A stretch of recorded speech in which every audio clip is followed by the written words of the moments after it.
Notes up. Yes. You have your computerized notes, and I have my old school handwritten. I have a cramp in my hand from writing so fast. Yeah, I had like the notes over top of the screen, so I'm like watching it and blocking out Angela at the same time. So it was like two birds, one stone. I'm like, oh man, I can take notes and not look at her. It's wonderful. Oh my God. You are here. Hey, I see both of us. Maybe it was just a fluke that night. I don't know. Hold on. So you're doing a test in the chat right now. See if we both show up. Hold on one second.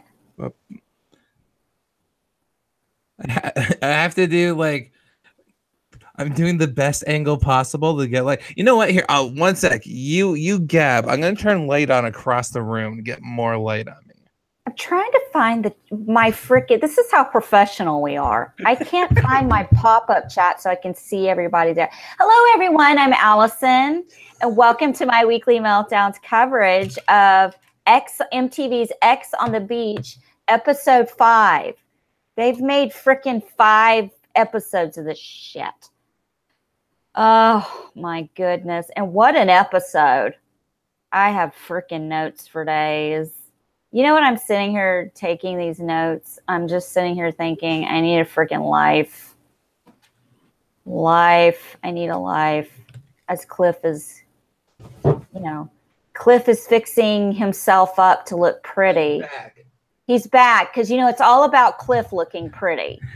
I had to put the light on and I had to change my shirt. I didn't change his shirt because he had on a Star Wars shirt. I didn't feel right about it. Because you know what all the Star Wars fans are doing tonight? They're watching this. That's how I felt like such a sellout. I was like, I'm going to appease the cross audience between X on the Beach and Star Wars. Because that's what they're doing when they're not watching The Last Jedi for the umpteenth time. They're like, I got to hurry up. I got to get on YouTube because they're going to X on the Beach. I got to watch it. Oh, my God. Allison, how's it going? This episode was great. This was the best ending to my week. Like, here's how this goes for me. Okay, let me tell you how Allison watches X on the Beach every week real quick. First of all, those who know, I get up at 4 o'clock every freaking morning for work. I go, I get to work sometimes 6:30, but I get off early. I work half days on Friday because I get off early because I work my ass off early during the week. But anyway, so I crawl in the bed like any senior citizen does about 7:30, 8 o'clock. Like any other senior. Right. And after Wheel of Fortune. Dude, we need to do a vlog about Wheel of Fortune. I'm about some Wheel of Fortune. Dude. Is there even a Wheel of Fortune recap out there? Is there people being like, I can't believe he bought a vowel. What a piece of shit. I can't believe he said F. The person before him just said F. How do you think you're on your turn right now? Now I feel like we have to do a Wheel of Fortune. You're not effing listening? You're not paying attention. Okay, well, here's what happens. I crawl in the bed. I lay there with my cats. I turn on X on the Beach. I make it 15 minutes in. The next thing I know, I'm being woken up by Angela screaming like a lunatic, slamming a bathroom door. And I'm like, what? And then the commercial comes on. I'm just going to close my eyes. Okay. Next thing I know, it's over. And I'm like, okay. So you had to rewatch it? Well, I get up at 4 o'clock in the morning and I watched it. Got home from work at like noon, watched it again and took my notes. I mean, and I think I even went back God, I put more effort into this show than I do Survivor. But you know what? Like, there's something like, this is really starting to like unfold like a great Greek tragedy. And like, I just can't look away at this point. Like, I'm 100% in. So I get that. Like, this episode was really friggin' good. Yes. And like, okay, you answer this question for me. Okay.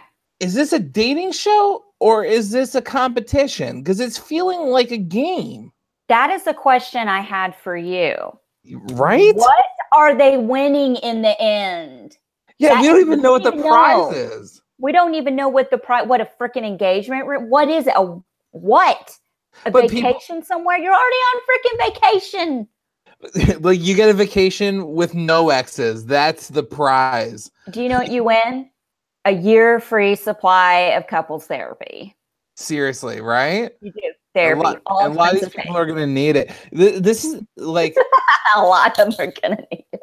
I feel like or just like regular therapy. Like actually, if we could start there, if they just go to single therapy, they should be good.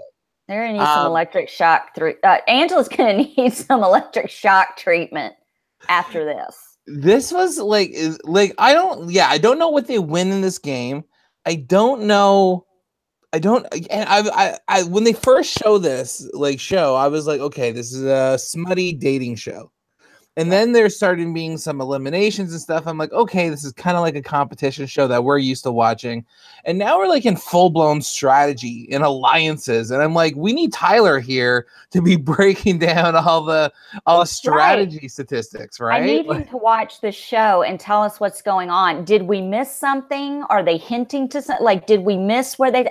Let me tell you something. I've gone over every episode with a fine-tooth comb, and I can tell you 150% they have not told us what they win.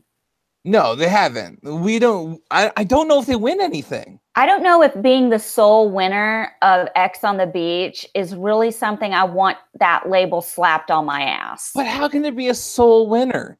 So you like or a couple. Like there's two people at the end and one person.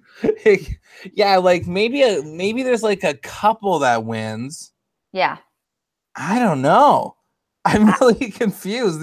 This is like, maybe we've been like downgrading this whole thing as reality TV smut when really it's an exercise in existentialism. What does that mean? It's an exercise of what does this existence mean? They're putting them in a situation that causes nothing but stress and anxiety for a game they don't know how to play or know the rules to, for a prize that may or may not be there. That kind of sounds like what being alive is like. That is, yeah, I dig it. I dig it. I get it. Yeah, I can sign that. Yeah, I might got a little too heavy on that one. But no, I will initial that, Cliff. I agree. Check mark. Check mark. Star. Yep, you get a gold star. Let's deep dive. Oh man. Let's deep dive into this up. Are you ready? We start where we always start, at the beginning. Where as one should, or we could just do it backwards. I kind of want to, but no, we gotta start at the beginning because this episode has a beginning, middle, and end. It is it has a full arc, and it starts off with a romance that we never even knew existed. I'm telling you right now, Tori is everything Chase has been looking for in a woman. Right? Right? That is like so on the head. Like you just nailed that. It's an awkward, they're working out together, and all I could think is, this is kind of awkward. This is taking a turn. I didn't see this card. It was like my wreck 2 weeks ago. It just came out of freaking nowhere. Whoa. They're talking more gentle and caring to each other about lifting than they have to their various crushes throughout this season.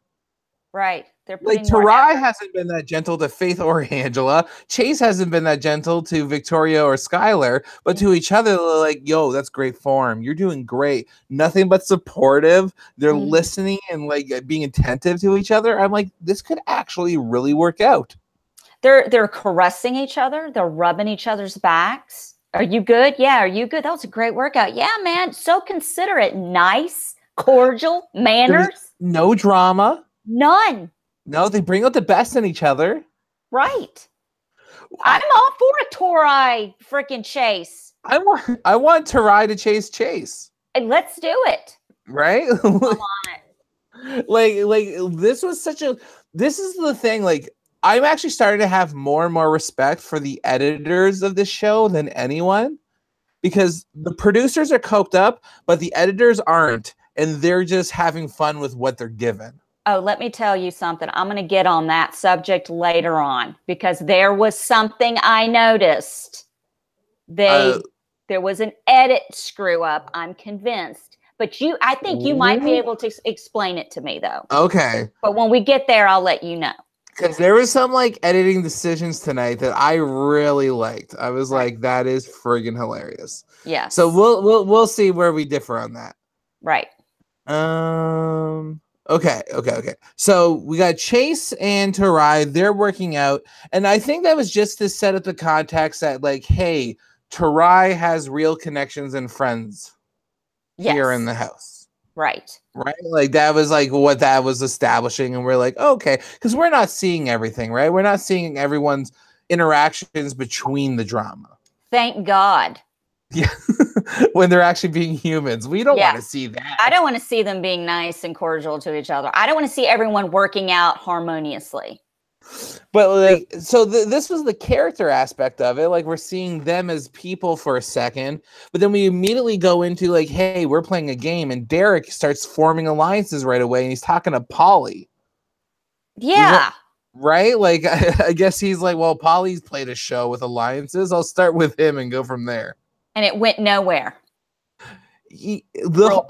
Most of the Polly doses we got of him this episode were like, why is Polly talking? Polly's there now. Polly was useless in this conversation. He's been useless this entire season. But like they keep trying to feature him though, because they're like, but he can't. Polly cannot compete with the Angelas of the world. No, he really can't. And I feel like he's kind of putting on being someone else that he's not for this show. I really feel strongly about this. Yeah. Like, I think like Polly, like we watched him in a show where he was in a house for 3 months and cracked. Right? He was crying at the sight of a butterfly. Yeah. So we know he was under a certain amount of mental stress that not even these conditions are giving you. Like, you couldn't just go out to the beach. You couldn't, it wasn't like sweet party zone, right? Like that wasn't happening there. So these are different conditions. I think he's a little bit more low key than what we saw in Big Brother. And so now he's kind of like just being low key on the show, but has to try to amp it up a bit. Do you know what I was doing when Tarai and I can't remember his name all of a sudden, Polly were talking? Do you want to know what I was doing? What's that? I was pulling a Haley. I was like,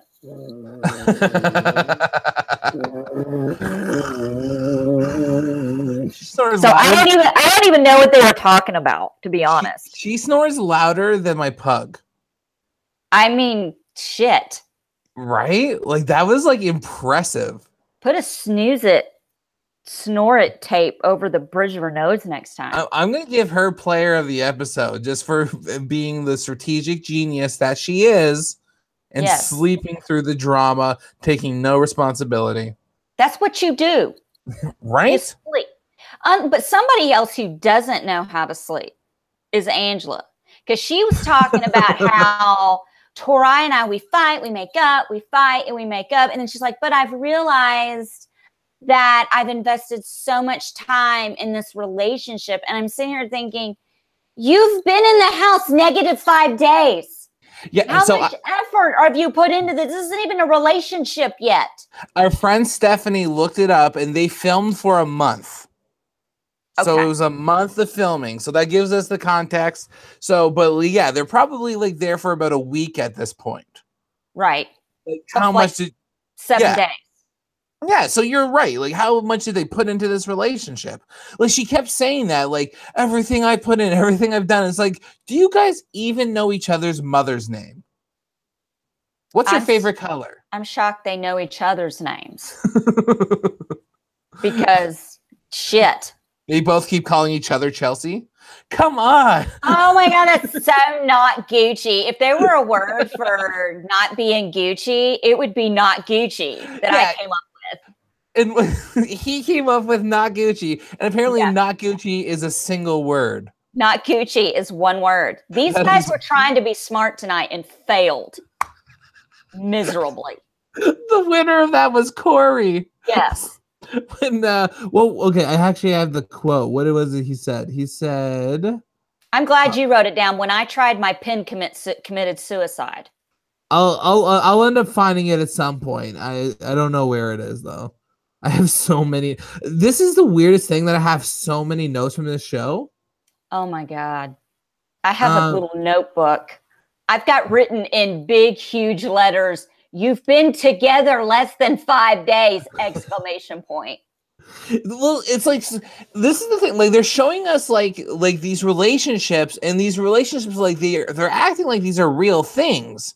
Like, you have Corey and Taylor on the bed. He's buck rabbing her like no tomorrow, and he's talking about that he sees a future with her.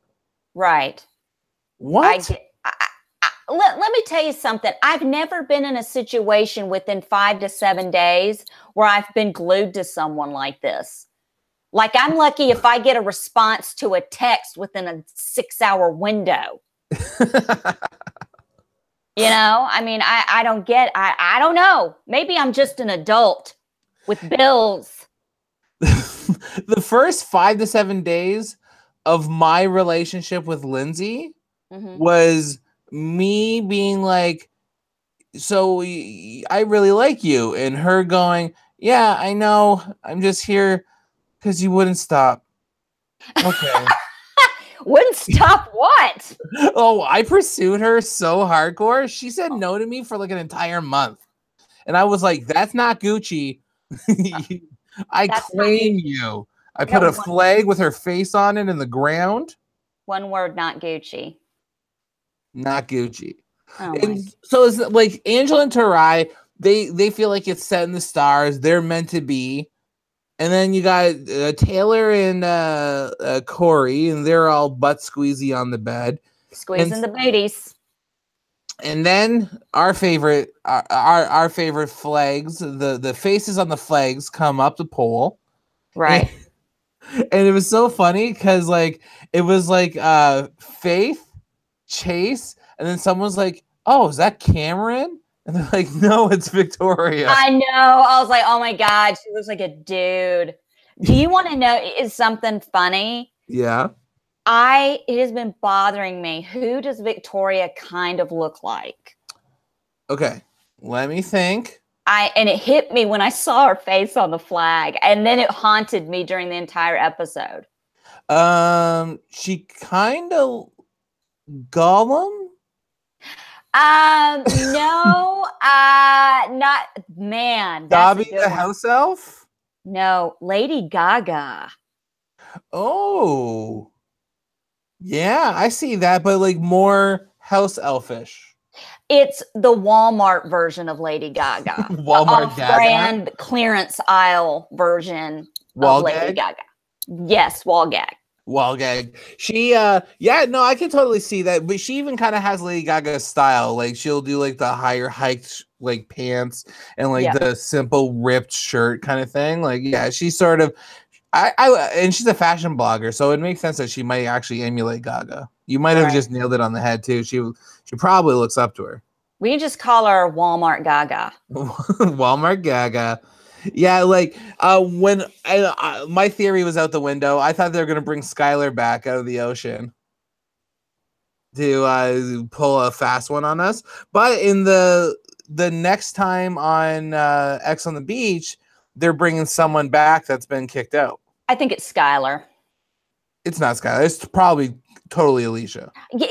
See, here's the thing. Here's what Allison does. I'm on the train of it's Alicia, and I slow mode looked all through next week, and I thought I saw Skylar, but the girl had long, but it could have been Taylor because they all look alike. Yeah.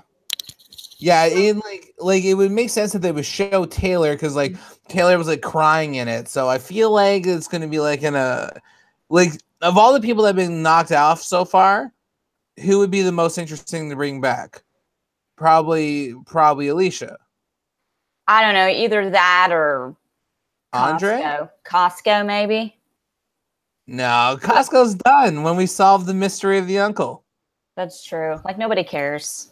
Nobody cares. Sherlock and the Great Uncle Mystery of 2018. Well, right? let's get to the exes because I am so ready for this. I really want to hear what you think of these fellas. Well, we had two. Well, first we had Victoria, Faith. Okay, Victoria, Faith, and Chase. Well, Chase did not have an ex show up. Faith and Victoria. Now their exes showed up first. Well, one, I have a serious issue with Faith's ex, but we'll get to that in a minute. Yeah. Victoria's ex, Lewis. See, I've already messed up. Lewis, who I have referred to as TMS, which is tiny man syndrome. Oh gosh. I don't know if that's better. I don't know if that's better or worse than my note, which was garden gnome man. Garden gnome. It's the same thing. He's a tiny garden gnome. He's a small fella. He's just a little bit. He's a little bit. Listen, I'm 4'11". I can say it all day long. He's a little guy. He came out of the water like he had everybody else is flipping it. Even the guys are shaking their heads around. He gets out of the water like this. Like he's got salt water in his eyes. And you can see them clearly walking in from the side, though. I know, like they're not coming out of the ocean anymore. You guys tried to pull one over on us last week by making them look like they're coming out of the ocean when they were really coming out of a creek. Why are they committed to this gag? I don't know. It's such a weird thing. With the Cape Fear music. I mean, it's just like Cape Fear it's such Cape Fear music, and he, he's talking about I know what girls like, and he's touching, and then they just immediately cut to him doing push-ups in the ocean. His face into the water. I was like, this man is going to drown. Man, he's like in the water, and I'm like, damn. Is he trying to kill himself? I mean. Our introduction to him is like, yeah, my relationship with Victoria was so bad. I'm going to drown myself with push-ups. It was so bad that I'm going to kill myself on a television show in front of her. Like, he's like killing himself while taking care of his body. Like, that is commitment to death. We find out some things. We find out Victoria is a dirty cheater, apparently. Dirty cheater and a dirty liar. She is not good at covering that stuff. And we're glossing over a very important detail about this beach ceremony. What's that? That Faith, her wishes came true, and Romeo was not wearing a shirt. Oh, my God. Like, what? It's not that. When did she ask him that? We didn't get to see it. I'm telling you, we are missing out on a Faith Romeo romance. Yeah, that's going on behind the scenes, and that's going to be the big twist of the season when Romeo wins whatever this fucking prize is. I want Ponderosa videos. Oh, they don't go to Ponderosa. Well, I want something like I don't know what they would call it. They probably go to an Olive Garden. Yeah, I want the Olive Garden videos. It's just like them at the salad buffet. Right. I don't know where I went wrong. I don't know what happened. I hope they have all the exes together somewhere and they're all eating in an Olive Garden. Right? And Skylar's just sitting on the salad bar, drunk and eating, like chewing on the lettuce. The lettuce is just hanging out. Yeah, we meet this Lewis guy. Romeo's shirtless, and he's doing he's doing push-ups. Victoria's a dirty liar. I'm really getting more and more turned off by Victoria because Lewis is like, but I'll still give it a chance. I wanted to like him. He almost made me like him, and then I do not like him. Now you don't not like him? No, I don't like him. Okay. I think his crush ceremony performance was weak, considering the game he was talking beforehand. So we'll definitely get on that because I'm going to be harping pretty hardcore about that decision. He's a shower, not a grower. That's what's happening, right? And exactly what? How is he like? They were college sweethearts or whatever, and they broke it off easily. This doesn't even seem like they were even in a real relationship. Yeah, what was this last year? I mean, they were just been caught like this, all of this, which brings me to very brief relationships. Faith had a one-night stand with a guy named June, which I find that's my mother's name. So Faith had a one-night stand with a guy named June. We said your mother was going to show up on the show. And she did, in the form of a black man with dreadlocks. Well, I've never met your mother, so there's no proof that that's not your mom. I obviously look like my dad. But he comes out of the water. And here's the thing. That's not an ex. That's a one-night stand. Am I wrong here? No. How is that? That's like they're pulling the producers are coked up. They're done. They're like, we just need to make up ex. Like somebody, I don't give a shit. Get this guy walking down the street with a guitar and dreadlocks. Make up a backstory. How does the casting work? Like, how do they find him? She must give the information of, well, I slept with this guy. I slept with this guy. Like, I mean, I've been through casting processes and I never have been asked about exes. Right. But then again, I didn't go on X on the beach. You know what I'm saying? So he's interesting to me because he's like, yeah, he seems very charming and very like she was saying it was like the best night of her life. So he just lit up her world. Yeah. But he is cringy as hell. I don't like it. I don't like exes that like each other. Just like I don't like Cameron and Taylor getting along. Oh, I do like that. In real life, but not on a show called X on the Beach. Well, but like I think Faith is falling into a bit of a trap here because I think this guy's a major player. I think this guy is very weird. Yeah, I think Faith should follow her heart and go for Romeo. I think she should too. I could see that. I could actually see Faith and Romeo working out. Why would you not wear a shirt to impress Faith when you know her ex is about to be sneaking up on the side out of the beach from the side, all up in the water out of the beach? Like even when he made that stupid pun saying, "So you had one fun night in June," like the exchanges look like, "Yo, that was the best ever." Oh my God, June has a lot. Shit, I had a joke and I forgot it. Do you need a moment? No, forget it. Let's get to the Shack of Secrets. Wait, are we there already? Yeah, this was a very fast episode. Like it was still an hour, but it flew by. The Shack of Secrets made me so happy. Oh, that was so the exes. Okay, so everybody comes back to the house. Jasmine is talking about Lewis. Yeah, she's throwing shade on him right away. She's like, I expected Victoria's ex to look like Chase, not like this little guy's like, hi, it's nice to meet you down there. I mean, this is ridiculous.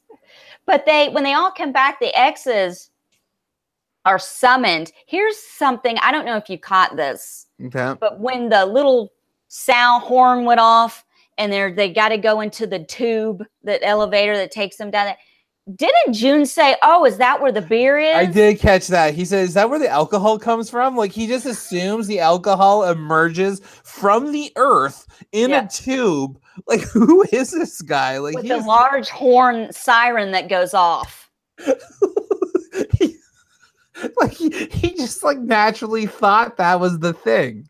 That's what I would hear when I used to open my bottles of wine. I'd hear music. I'd hear magic. That's right. I'd be like, ah! Angels singing, with horns and harps and the whole thing. Yeah. I was going to ask you if you caught that because that was really funny. And then, so they emerge down to the Middle Earth into the Batcave, and Derek is so extra. He immediately was like, I didn't do nothing. And we're like, dude, there's literally a group of like 9 of you down here. You obviously didn't do I'm like, anything. just get in the corner. Can you just turn around, stop facing me, and get in the corner? But he's somehow the de facto leader of the X's right now. It's the blind leading the blind. That's like, all I can say. Smacking my head. I'm like, how did Derek? This is how Trump got elected. Exactly. Like, this is literally like, what is happening right now? So Derek Trump, well, we have to explain what happened. They open up this iPad and Lexi, Polly's ex, is reading, okay, so you guys are in control of the votes this week. And they're all jumping up and down. Well, Lexi's not, but they're all jumping up and down. Eric's like, yeah, boy. Yeah, it's going down. It's this. And because now the power is to the X's. They get to vote a single out. Yeah. And this is going to be a game-changing move. They get back in the alcohol tube and go back up and announce it to everyone. Lexi gets in Polly's lap. All we saw from Lexi is that she can't handle emotions.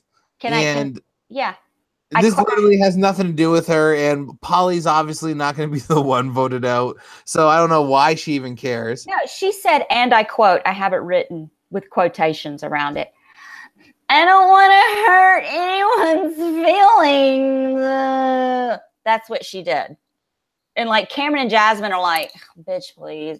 You're not going anywhere. And Jasmine's like, here we go. She's so fucking annoying. Yeah, like Jasmine was not having it. And she was being all emotional, but everyone knew upstairs. Like, what I like is that they could hear them in the Shack of Secrets.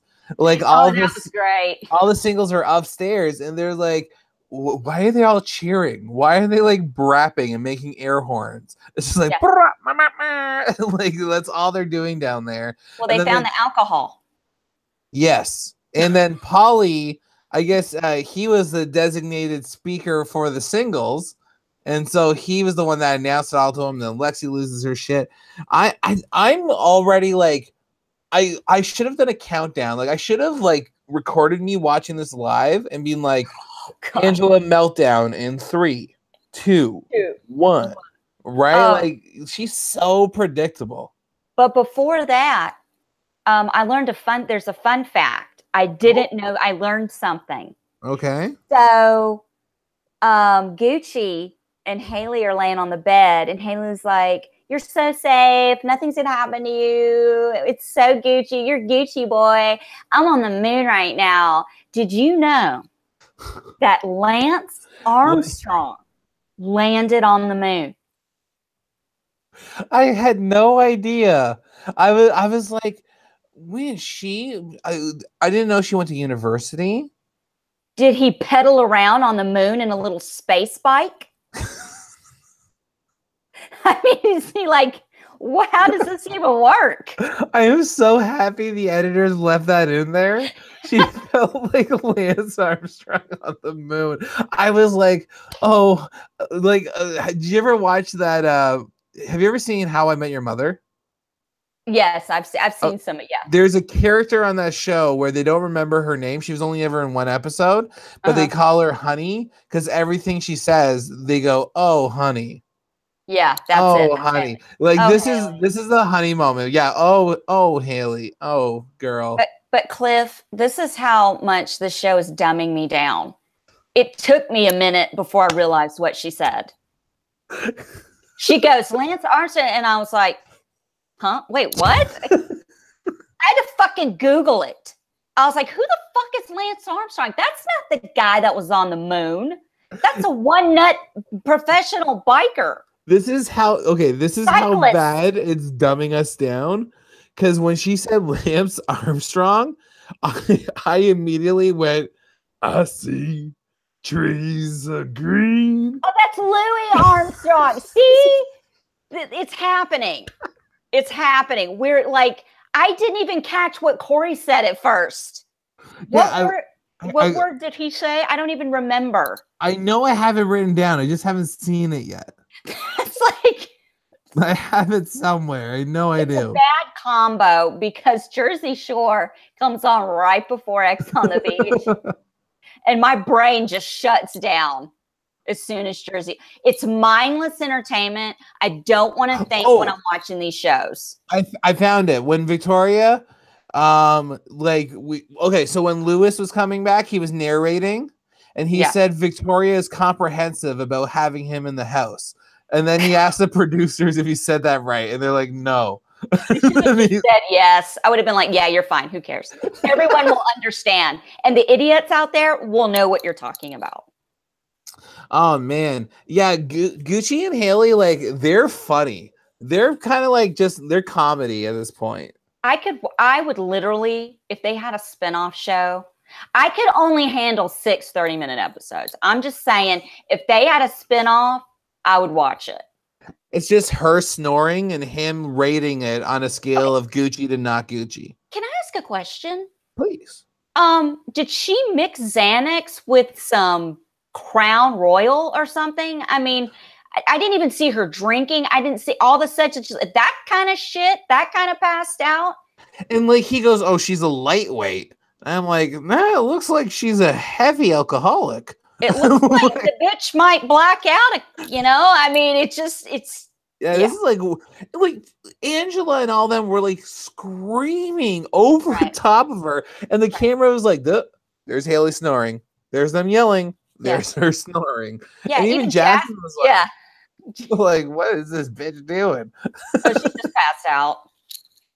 That was so funny. And like, so now that the heat's on the singles, everyone's worried, and Corey's immediately worried because he sees himself as a bit of the head honcho, could have a bigger target, and he's like already broken some promises, like when he said he wouldn't cut Derek and then went and tried to give him a cut, right? So like in his words, he goes, the kings are on the chopping block and the peasants are trying to take us out. So he sees him and Tarai as the kings, where I would argue, no, Tarai and Angela are the king and queen, and you are the prince. Right. You're just the cute prince that really doesn't need to speak. Yeah, just stand Don't there. use the 3-syllable word. Just keep it to 2, maybe. 1-syllable words, 2 tops if you're feeling ornery. You just said comprehensive is a 3-syllable word. Comprehensive? Is it not? I'm Southern. It's a 4-syllable word. We are literally losing our brain cells. Honey, I'm Southern. I add syllables and take away. And the show is dumbing me down. There was something, because Derek is running around saying, just cut me, just cut me. And then Angela. No, Tarai is. Tarai. I'm sorry. See, I'm losing my mind. So Tarai is telling Derek to cut him. And then Angela's like, goes to Derek and is like, if you're going to get rid of me, just tell me, because I've had your back this whole game. I'm like, and this is where back full of knives, maybe. But and this is where the editors started having fun. Oh yeah. Right? Because they're like, oh, are you sure about that, Angela? And then just show her like constantly being like trying to get him out. And then when he's like later on, when he was like, yeah, I'm over Angela. I want you guys to flourish, have a great relationship. They're like, really, Derek? And they go to the tape and like it's just like him being like, yeah, I still like you. Let's make out now. So full of shit. And like we're saying, can I just ask, what the fuck was Tarai wearing? Was he wearing some kind of apron? He's running around in a painter's apron like he's been doing arts and crafts. And did Derek not get the memo that he has to wear a matching outfit when yelling at his rival? He should have been wearing a matching apron. I know. Same white t-shirt and black yoga pants. Plants. I'm listening to it. This is why we had to do the show in the afternoon. That's right. Here's like all this is going on, and all of a sudden the editor just cut to Faith and June taking an awkward bath, where I'm thinking some major ganja was smoked pre-bath, because this guy is talking about our energy and the stars, and we're meant to be here. That was so cringy. Like, I was scared for Faith. Because like at first he was like saying, like baby got back, and like, like I don't know, he was trying to be like smooth, but then he's talking about being physical manifestations of each other. Honey, just stop talking. I'll put your mouth to use after we're clean. Yeah. Just stop talking. Yeah, that was so like, oh God, this guy is going to be really grody. Yeah, I don't get it. I mean, there was so much. It was like a crazy dysfunctional evening. You got Haley passed out. You've got Torai running around in an apron, telling you to get rid of me. Get rid of me. Angela's freaking out. Angela's like, don't. Oh, here we go. Start screaming.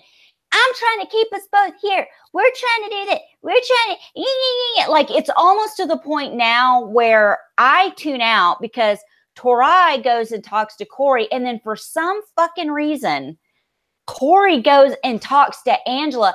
And she's like, all he says is basically, he's thinking you guys aren't going to make it because of all this stuff. And she goes, oh, did he tell you to break up with me? You're a pussy, dead ass motherfucker. And just, that's it. And then my favorite thing is Jasmine goes, I've had it all every night. That's all I hear are these two fighting. And it's so true. It like that whole thing really escalated, and I'm trying to understand the logic in the situation. Like Angela's actually in the right in this situation. She's trying to keep them both there. Yes. Okay, that's fair. Fair. Tarai's plan is to yell at people to vote him out. It's like reverse, like, is he trying to do some kind of stupid ass reverse psychology? Honey, that's not how you do it. It's like when he was yelling, don't touch me, when no one was touching him. Like it's like when he was fighting him, like no one was fighting. Hold me back. For what? Yourself? Yeah, you notice his conflicts are always kind of him yelling at situations that aren't actually happening. Like no one said they were voting him out. And to be honest, if people were really having a conversation of, hey, who would we just like to get rid of? They probably would have got rid of Angela. This is true. And I mean, maybe he was trying to be all like, well, I know he's going to do it anyway, so I'm just going to tell him to do it so it doesn't look like they were just doing it. Yeah, and then, like, I guess, like, Derek is trying to set a new precedent in the house with the crush system, where you give people more crushes than cuts. And that is like, because I think he knows that the exes aren't going to have the power very often. Right. So I think he's like, I'll give it to Derek that he's trying to change the culture of the house, but he just put a big old target on his back. He did. And, when it goes back next week, I think he might go. I really do. Yeah. I don't see how Derek survives. He has been on the chopping block every week. Mm-hmm. So like I think it's like about time where people are like, yeah, let's just get rid of Derek. Or Angela goes running and trips and falls on his dick. Well, at the end of the episode, when she's crying, she was like, I miss you so much, but I'm still gonna have some fun. I know, she was like, I just gonna miss him so much, but I still gotta live my life on here. YOLO, we're in Hawaii, bitch. Like, yeah, I'm gonna turn up. I'm gonna get drunk, and I'm probably gonna sit on Derek's face. Yeah, I'm interested to see if they're gonna bark up that tree. But like, so yeah, Corey, he kind of realizes that he unleashed them on each other. The whole thing's a friggin' hot mess. Angela's screaming, and now Derek has the power. He's becoming the ringleader. Right. Meanwhile, Corey and Taylor are getting jiggy with it because it might be their last night in the house. Okay, I have a question. Yes. The boom boom room. I think they've been getting jiggy with it. They were like, I mean, I don't. Yeah. Yeah, there's no way. Like Taylor, that was funny when Taylor's like, I swear I'm a virgin, Mom. Like, I was like, wow, please. That is ballsy to say that on national TV. How many exes of yours have been in this house? I have an issue. Can I get into my editing issue? Please. Okay, I'm gonna get into my editing issue. So Angela is going nuts, slamming doors. Taylor, some other chick, and Corey are in the bathroom, like trying to hold her back and all this stuff. Okay. Yeah, like she's like yeah, doing the whole running at you and like don't do it, don't do it. Yeah, she's like a bull charging the red blank. You know what I'm saying? Yeah. So they're holding her back, and then they cut to her running into the bathroom and just shutting the door, and then you cut to Taylor coming out of another bathroom or something, going, "What was that? What's going on?" And I'm like, "Okay." You were just in the other room while Corey was holding her back, and now you're coming out of another room like you don't know what that was a big mistake. Oh, I didn't see that. Did you not notice that? No, I didn't notice it. I was like, what are you trying to pull here? So it was like 2 different times and they edited it together? It was like she was in the other bathroom taking a dump and came out to see what was going on. Oh, yeah, I do remember that. But she was just in the other room with Corey and her when Corey was holding her back to run after Tarai. Wait, was she? Yes, she was. Honey, Allison. Are you sure? Yes, I investigated. I went back and looked. So I was like, what the fuck? How is she coming out asking what just happened? And I was just confused as to why her just taking a dump was a relevant part of the story. Because even the narrator was like, while you were doing your business. Well, what else is that supposed to mean? You're coming out of the bathroom, pulling up your pants. You were alone. I would think you were taking an aqua dump in the toilet. Yeah, he's like toilet seat up, sitting in the water, aqua pooping, aqua dump, complete aqua dump. But it just really got, I don't know. I was like, what just happened? I don't know. Yeah, that was weird. And then like they had to show Taylor and Corey hooking up, and they showed Faith and June hooking up. Right. So there's the hookups, and then we have the exes all meet with Derek as the ringleader, and he's got this plan where everyone's going to crush, and Derek's going to send Tarai out on 1 vote. And then Lewis says the greatest thing I could ever hear from a guy who loves gaming, where he says, I could put a crush vote on Tarai and decide this vote myself. Yep. And then it goes like, and then it goes right back. And I'm like, yeah, do that. Like, actually do that. Like, this is how genius this would have been. Imagine if he put a crush vote on Tarai, but then put a cut vote on Angela. Like, that would have been amazing television. I would be giving Angela the cut vote. I wouldn't even admit to it. I would just give her a cut vote or every time I could vote if I had to. Just because I'm so over her mouth. Like, yeah, I'm really, really done with Angela. And like, and now that Tarai's not there, we can get to it, like, because there's not a whole lot that happened in between, right? Yeah. No, they had the vote, and it was like doing this awkward side mist raining. Yeah, and like that was weird. It was like, okay, is that a machine? Yeah, are they making it fake rain right now to add drama? I think they might be. Is that drama rain? It's like only raining on Tarai. Like, it looked like it was only raining on little Bow Wow Romeo and Tarai.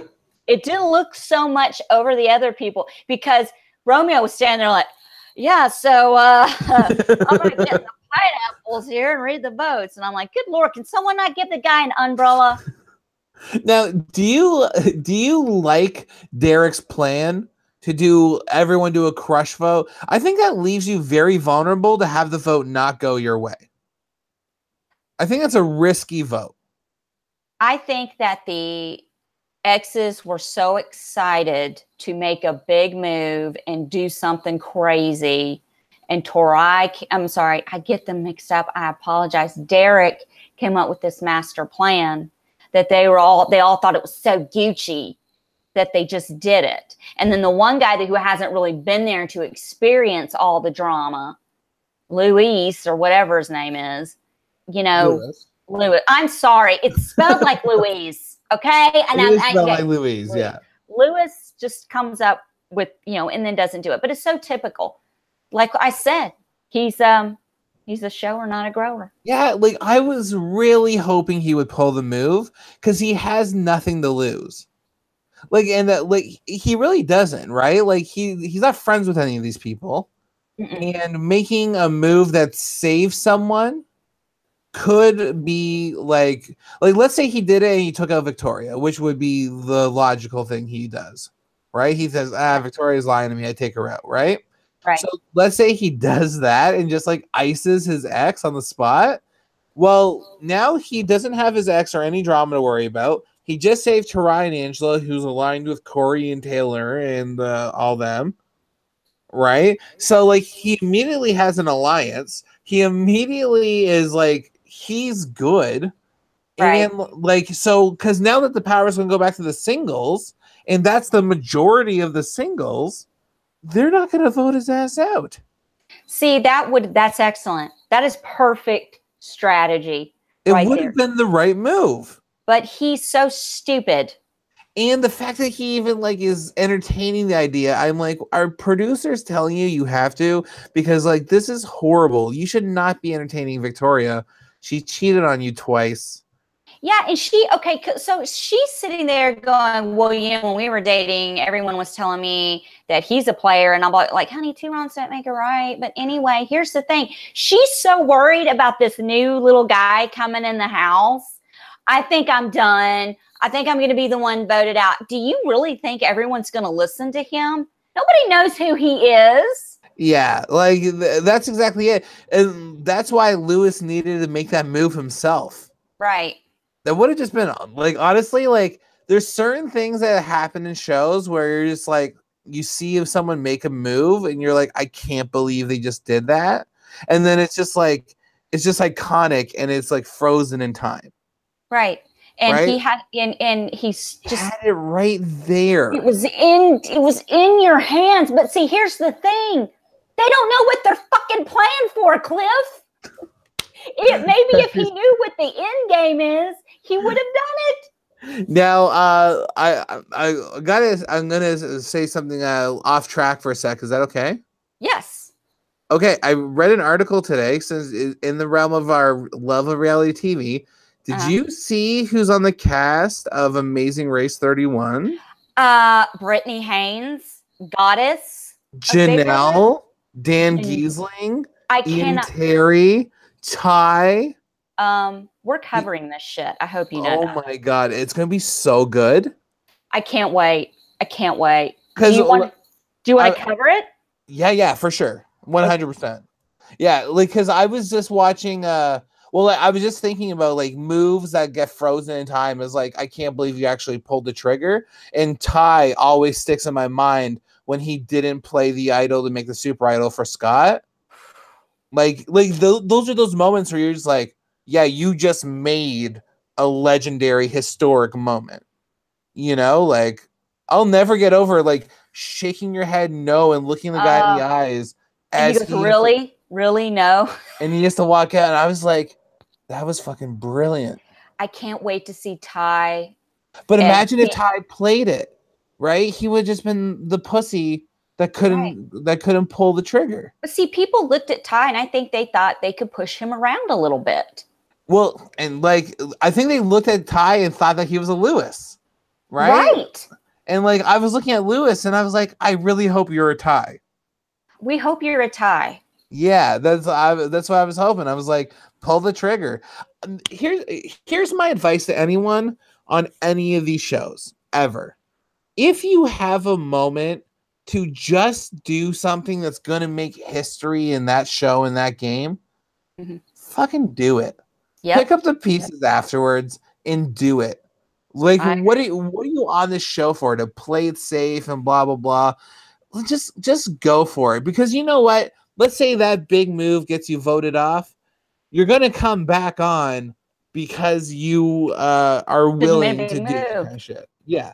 Well, and that's like the Cindy with an S thing, right? Like she's known, like she pulled that huge move on like Jordan Parhar and blindsided him. And she got knocked out the week after, right? And then like she pulled that big move on Netta and then gets Right. knocked out the week after. So, like, yeah, Cindy got knocked out, but she's created some of the greatest moments in Big Brother Canada history. You're going to remember someone who makes a big legendary move before you're going to remember someone who made the pussy move. Like I will put Cindy's like 2 moves on the top of Big Brother Canada moves. Of course, like, I agree. Even though they got her knocked out, like I will put them as like, yeah, she created historic, legendary moments. And I didn't think X on the Beach was the show that you could do that with. But I'm like, man, like Lewis, you just missed something. Like you could really, like, you watched the challenge, right? Oh yes. So you know when Johnny took the money from Sarah. Oh my God, dude. When that happened, I was like, holy crap. And you know it was a historic moment. You know, it was something that was like, this is crazy, blah, blah, blah. So it does exist in the MTV universe. This kind of like mythos, if you want to call it or whatever, exists in this universe. So I'm like, Lewis, do this. Because you know what will happen if Lewis does that? What? Here's what happens. He'll be on the challenge within the next 2 to 3 seasons. Oh, yeah. He might even be on Are You the One? Mm-hmm. Right? Like, there's like, now, will he be on those other shows? I don't know. We won't remember him. He'll pop up on the show next week and I'll be like, oh, okay. That guy. What else? He's got to do something crazy to redeem himself for me when I was like, because I hate people that are all talk. I do too.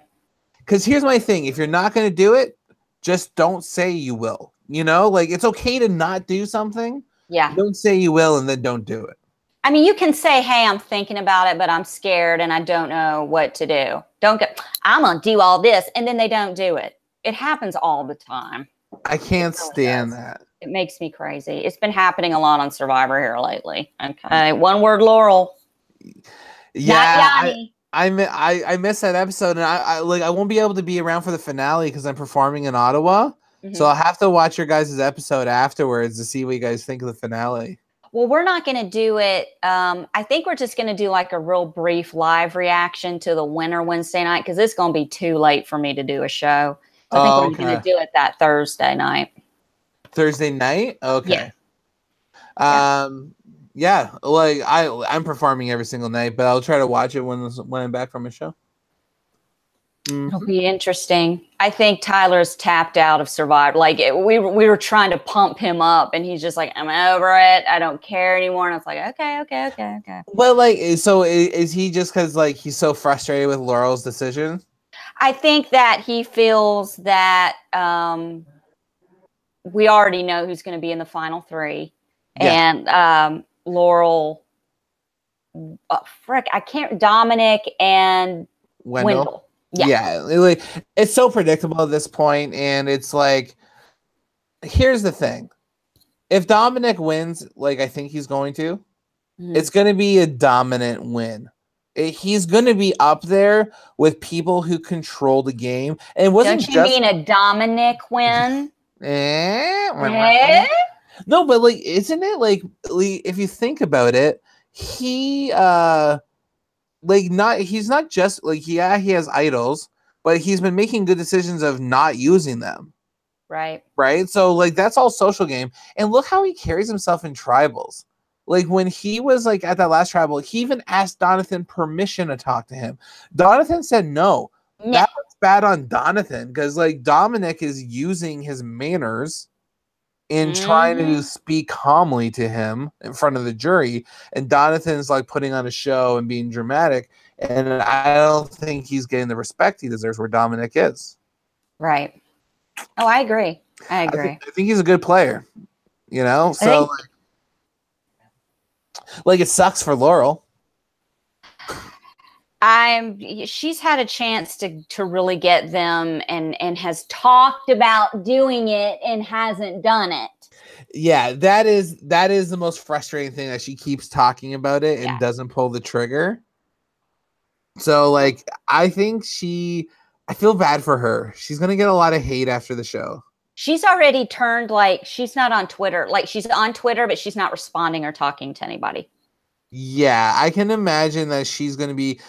she's one of those people that's probably going to be really unhappy with her edit and really unhappy with the way it's going. But I would still like to see her return because she has a redemption arc to live up to now.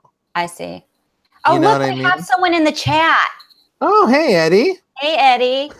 What did you miss? Everything. Everything. We'll have to rewind it. Tyree. Is it Tyree? Tarai. Listen, I'm so tired. Tarai went home. Angela cried as he's leaving the house. Derek is like, it's just a game. I told you. I had to. Like, he's rubbing it in that he made this big move. Yeah, whatever. I hate that Derek gets the credit of the big move of this episode. It's like, Lewis, you could have had this big move. Yeah.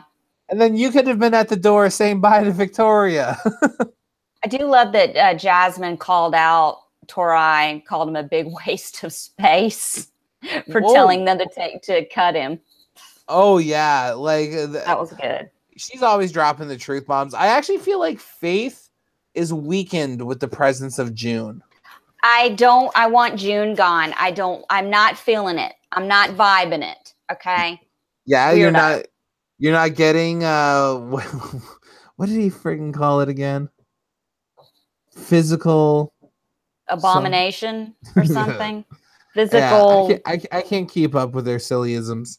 But no, so next week, someone who's been voted off is returning, I'm pretty sure. And we think it's Alicia. Or it could be another one of Corey's exes. This guy has laid a lot of pipe, okay, in the MTV world. I mean, there's no telling who it could be. Oh, it could be TJ Lavin for all we know. It could be TJ. He's laid a lot of pipe. It could be Johnny Bananas. I mean...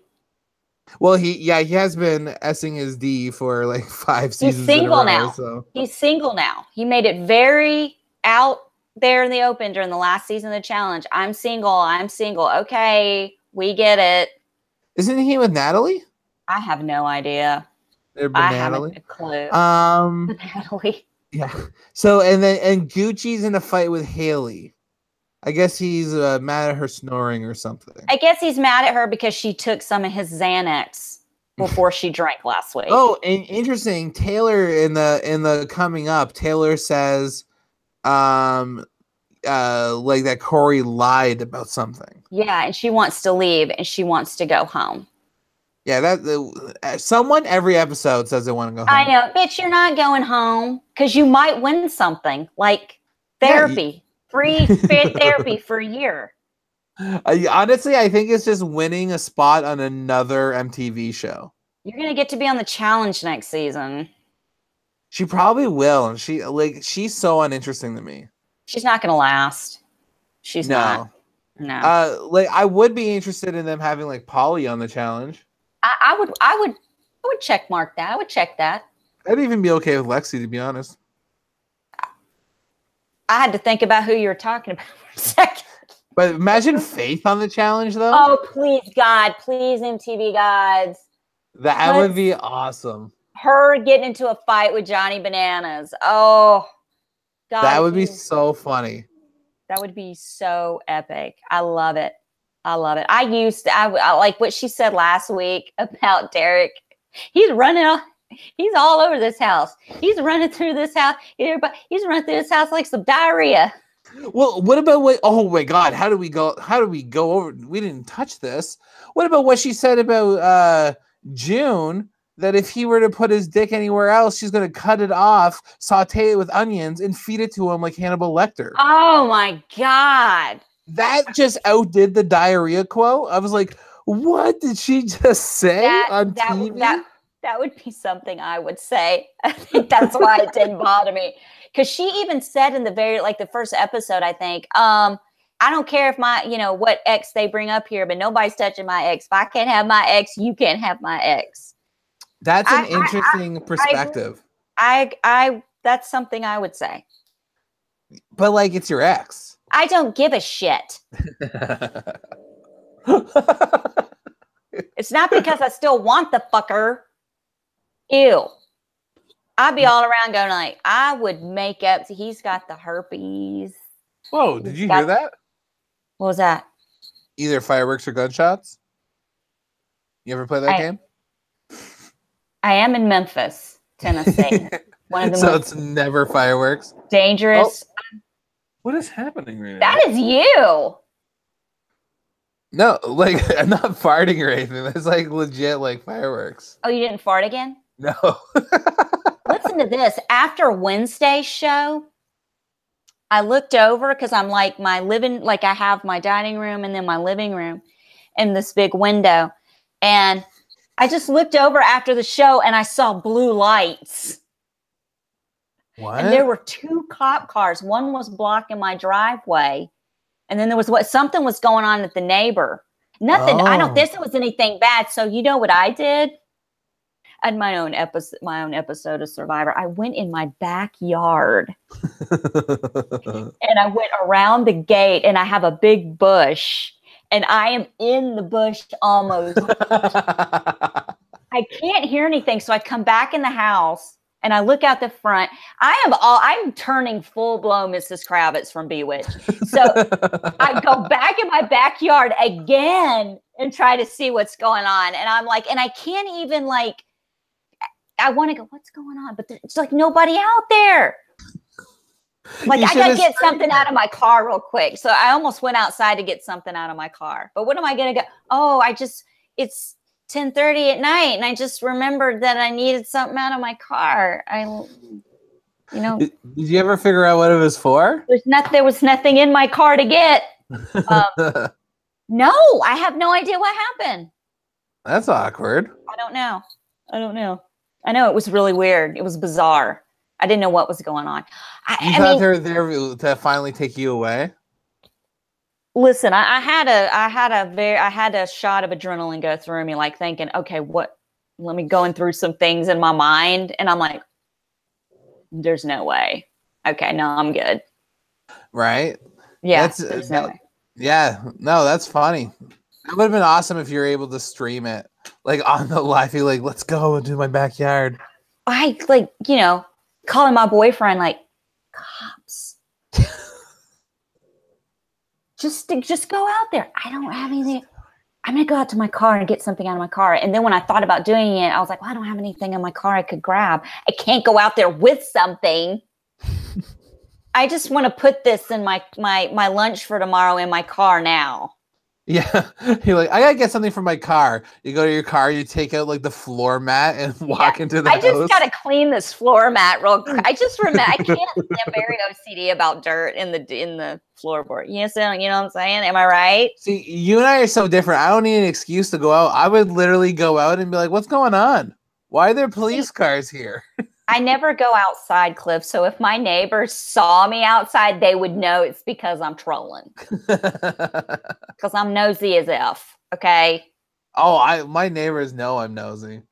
One time, I'm all up in their business. One time we were coming back from like visiting family, and we had a horrible visit. Like my mom and my wife fought, and that's like a really bad situation for me to be in. Yeah. And like it was like, and it was Italian wife versus Portuguese mom. Like not good. Yeah. And so I had to go to the car and I was like, I'll be back. I got to go get the rest of the stuff. Literally, I was gone for a minute, 2 minutes. I come back, the elevator opens and smoke rushes in. Lindsay's in the hallway with Henry in his diaper and the dog, and there's smoke in the hallway. And one of my neighbors is running out of my apartment with a fire extinguisher. And he's like, I put out the fire. In how many seconds did this happen? It was literally, I was gone for 2 minutes.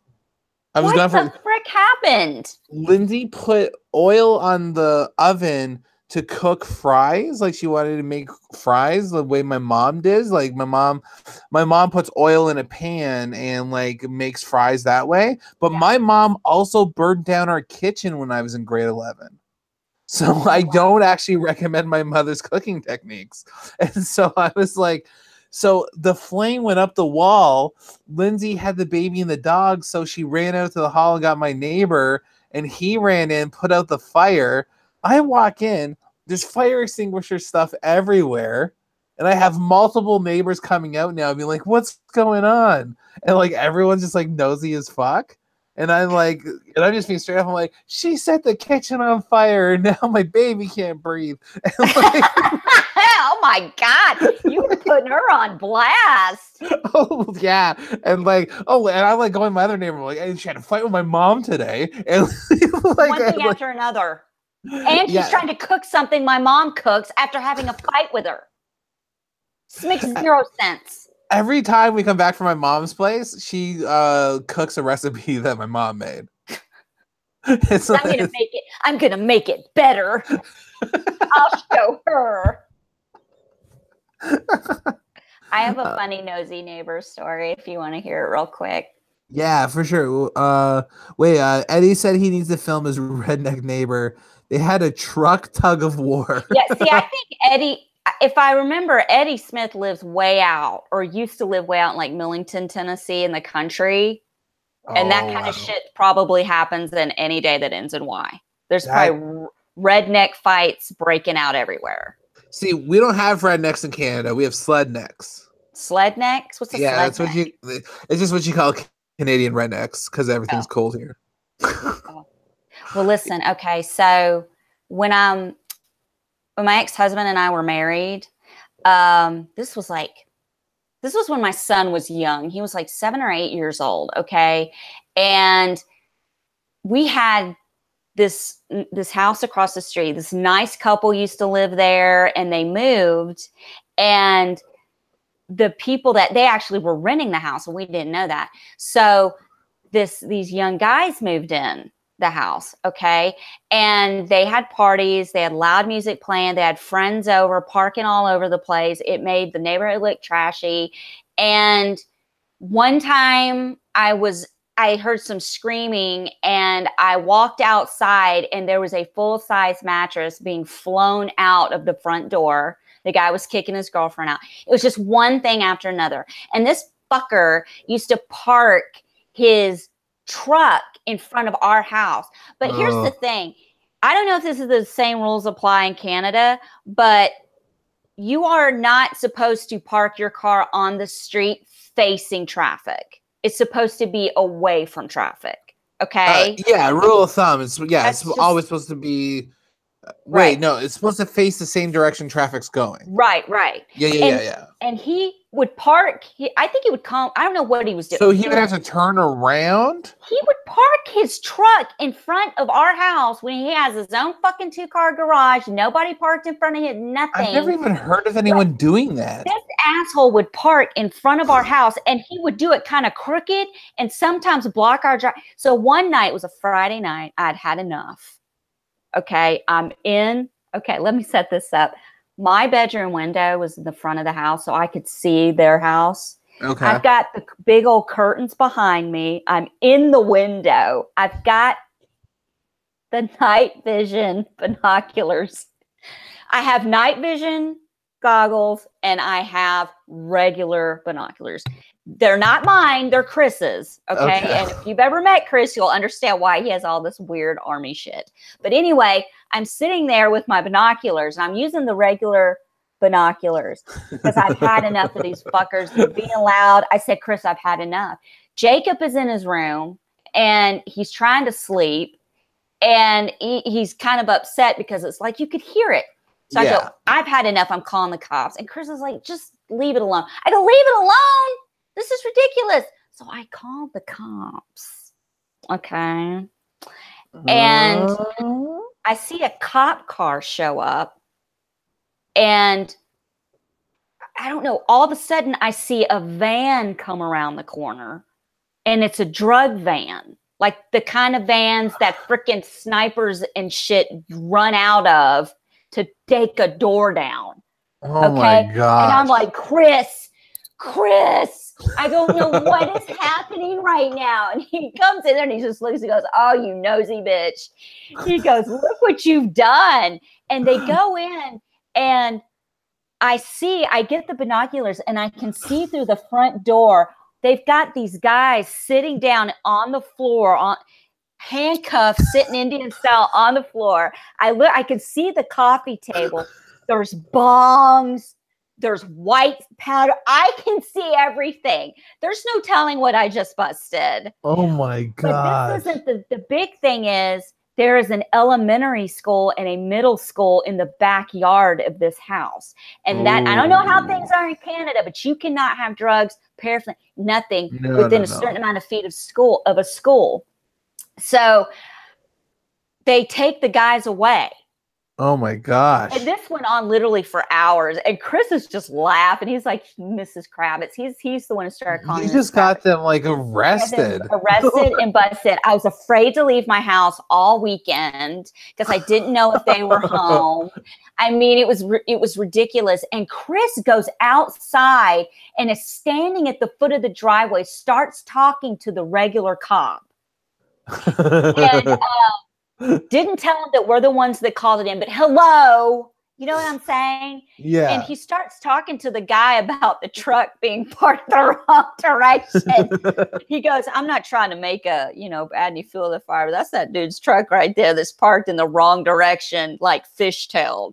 He was like, oh, yeah. Thanks for telling us and all this stuff. And yeah, you guys know how you're doing this whole drug bust by an elementary school? There's also a traffic violation. Oh, here's something else. The first thing that guy did when he got dropped off in a cab, he got in his truck and moved it. I was scared to leave. I'm so fucking, snitches get stitches. I'm horrible. I'm the worst. That actually sounds like my mom's old neighbors. They were kind of like that. Because one time, similar to your story, like cops got called on them, but she didn't call the cops and she didn't know the cops got called.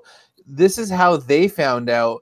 My stepdad was taking a hose to the backyard where he saw like a police SWAT officer going down the side with a gun, like to go around the back to go and enter the house.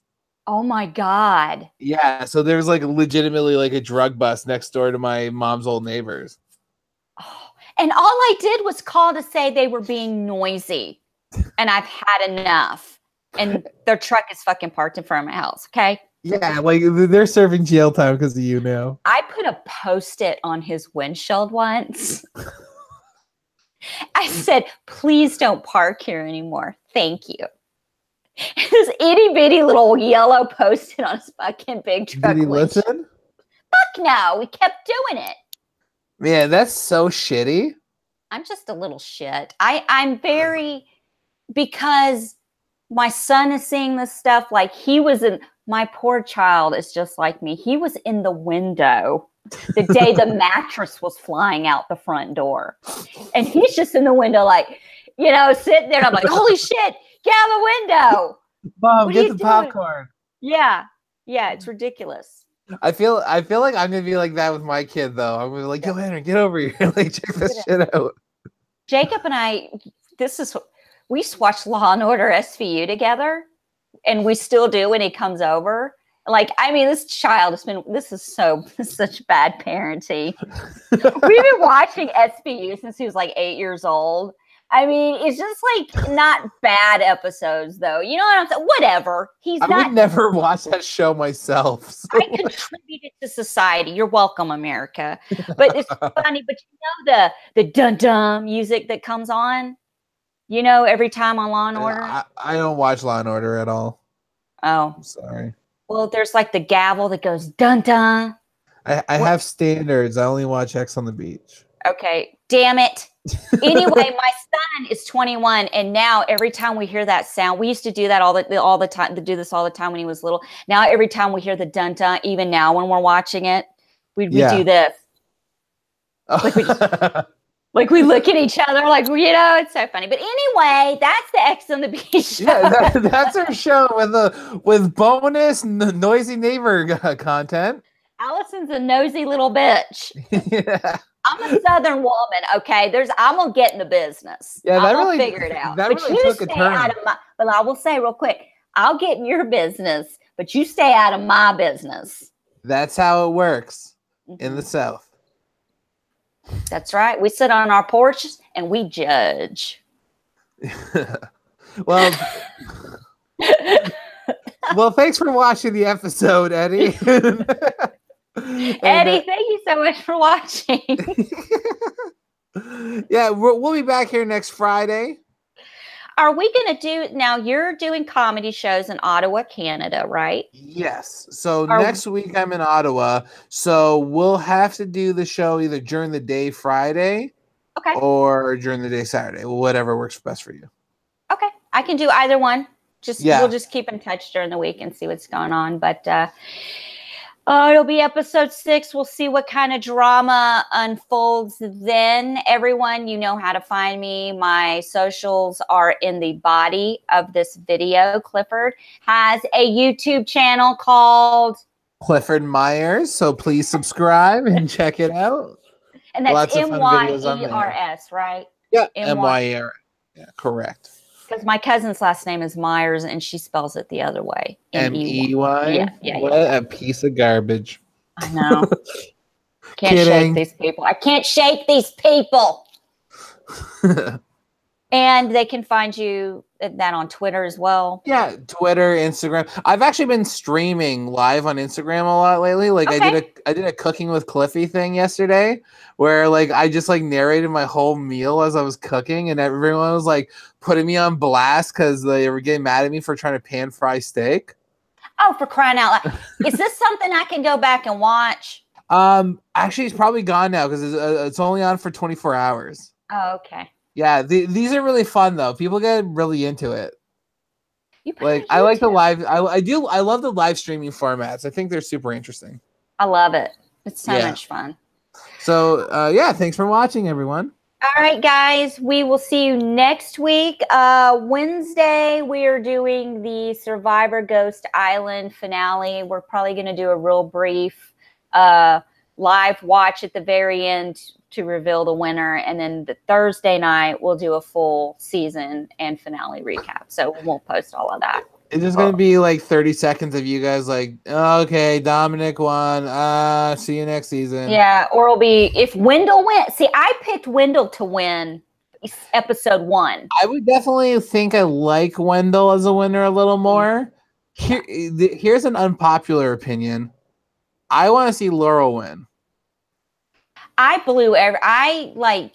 pulled this theory out of my butt Wednesday night. What if they're just setting us up to think that Dominic and Wendell are going to the final 3? What if I had joked about Sebastian making it to the final 3 just as a joke?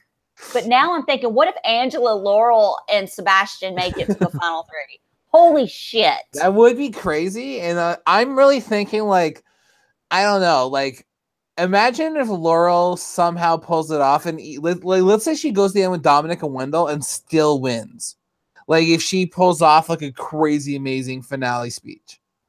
Oh my God, I'd love it. I would love for Laurel to win. I would actually like to see a Laurel win and then have everyone be like, but I feel like that's not what's going to happen. She's going to lose due to her decisions and be chirped at forever. Yep. It's going to happen. Yeah, that sucks. All right, guys, we will see you next week. Thank you so much for watching. Bye. Bye. Okay. Okay. Okay.